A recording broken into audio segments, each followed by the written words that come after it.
News के प्रायोजक हैं doctor Asadullah Khan English medium school और जूनियर कॉलेज सोलापूर। लोकलने प्रवास करताना तुम्हाला टीसीने तुम्हाला थांबून तिकीट विचारलं तर तुम्हाला 10 ते 50 हजार रुपये बक्षीस मिळू शकतं। तुम्हाला हे खोटं वाटेल पण हे खरं आहे, कारण रेल्वे लवकरच प्रवाशांसाठी लकी यात्रा योजना आणणार आहे। प्रवाशांना तिकीट किंवा पास विकत घेऊन प्रवास करावा यासाठी रेल्वे ही योजना आणणार आहे। महत्त्वाचे म्हणजे या योजनेसाठी सरकार स्वतःचे पैसे वापरणार नाहीये। टाइम्स ऑफ इंडियाने याबाबत वृत्त दिलं आहे। मुंबई लोकल मधून दररोज 40 लाख प्रवासी प्रवास करतात, त्यापैकी 20% प्रवासी बिन तिकीट प्रवास करतात। रेल्वे दररोज 5 ते 4 हजार प्रवाशांकडून पकडून त्यांच्यावर दंड आकारतात। Unique education society doctor Asadullah Khan English medium school और जूनियर कॉलेज के 10वें वर्धापन के अवसर पर नर्सरी LKG UKG एडमिशन पर अब 3000 रुपए का डिस्काउंट। इतना ही नहीं बल्कि ग्रेड 1 और ग्रेड 2 के एडमिशन पर 5000 रुपए की छूट। प्रवाशांनी तिकीट काढून प्रवास करावा यासाठी रेल्वेने लकी यात्री योजना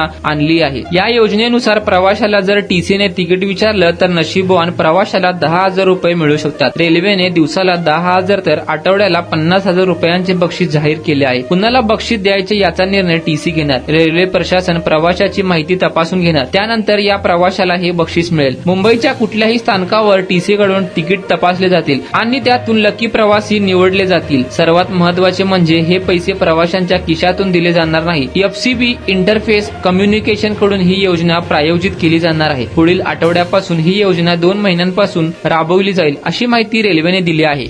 unique education society doctor Asadullah Khan English medium school और जूनियर कॉलेज के 10वें वर्धापन के अवसर पर नर्सरी LKG UKG एडमिशन पर अब 3000 रुपए का डिस्काउंट। इतना ही नहीं बल्कि ग्रेड 1 और ग्रेड 2 के एडमिशन पर 5000 रुपए की छूट।